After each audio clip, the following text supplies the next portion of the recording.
me a little bit about the other jobs that you've had in your life. I mean, okay. So after the military, when I came back home, I worked at Walmart twice, right? I had a job for 8 years at a lumber company in a small town called Patterson, Louisiana. Lumber company, 8 years. Any part of a house or a building, I touched it with my hands. Talking about from the shingles on the roof, the sheetrock, the bricks, the house pillars, you name a part of the house, the crown molding, the countertops, carrying this stuff 50 hours a week, 6 days a week.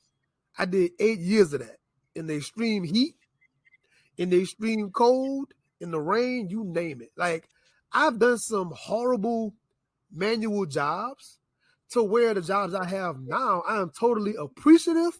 And I always say at work, I can tell my coworkers that never had a hard job before. By what they complain about and what they gripe about, I can tell people that never had a hard job. I used to have a boss that said, well, it's a lot better than moving BFRs around. It's like, in the military, I did that. Yeah, right. I got in trouble one time. And you ever heard of like hard labor in jail? And you got to make small rocks out of big rocks?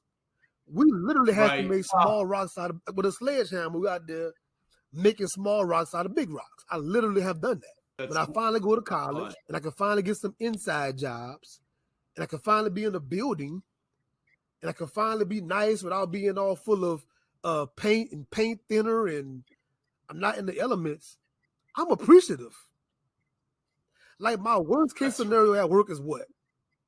Some paper didn't go through or some computer email didn't go through or I'm behind a deadline on something. Like that's the worst case scenario. Like that's nothing.